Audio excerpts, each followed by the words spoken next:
Yo, good morning po boxing fans. Silver Voice TV nga na naman po pala. Good na good po ang morning para po sa ating mga boxing fans, lalo na po sa mga fans ni Marlon Tapales. Dahil po yung kanyang long overdue fight versus Akhmadaliev for the WBA and IBF Super Bantamweight title shot ay talaga pong ito na. Ito na po. Alam ko po marami po antay dito dahil long overdue na po ito. Dapat ito last year pa.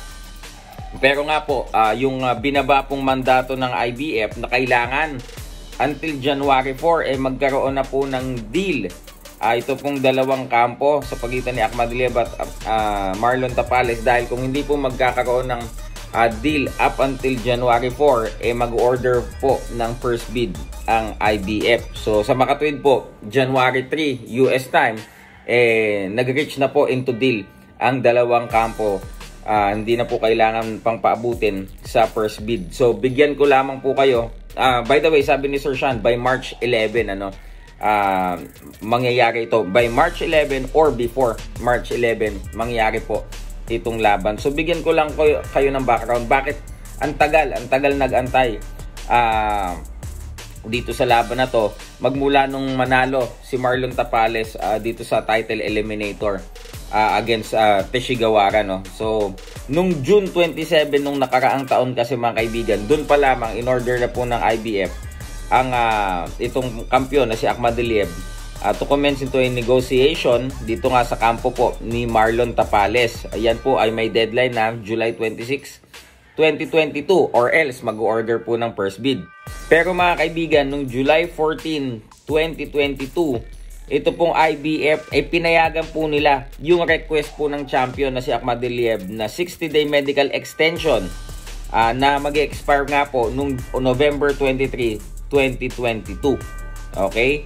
Pero bago pa man po matapos yung November 23, 2022, October pa lang, month prior to that, October 4 po, naka-receive po ang IBF ng letter from Jai Singh ng Matchroom Boxing yung promoter ni Akhmadaliev, na magkaroon po uli ng extension, another medical exception po yung champion na si Akhmadaliev, mga kaibigan. So nung Friday po ng November 28, 2022, ang board of directors po ng IBF nag-video conference po sila kung papayagan po ba itong another exception na naman ng champion o i-deny po nila. Sabi po ng ng board of directors ng IBF, most of them, sabi po nila, yung request po ng champion will be granted if, 'di ba, mag-agree po sila dito sa mga following conditions.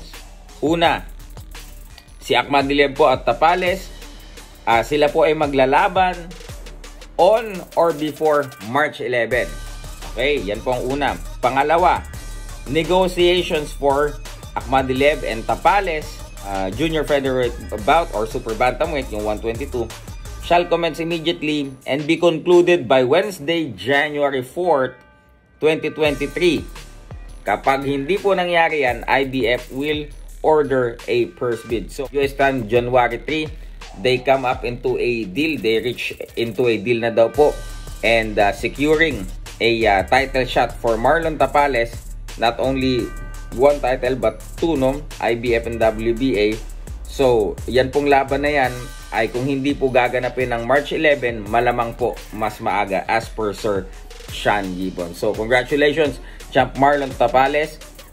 It was a long wait pero you deserve the shot, and good luck sa darating mong laban at pag-igihan mo dahil dalawang world title yan, no? So, mga kaibigan, ito po ang isa pong kumpirmadong laban para po sa ating isang kababayan na lalaban po ng world title fight ngayon pong taon na ito. Early this year, mga idol. 2 world titles for Marlon Tapales. So, champ, the nightmare.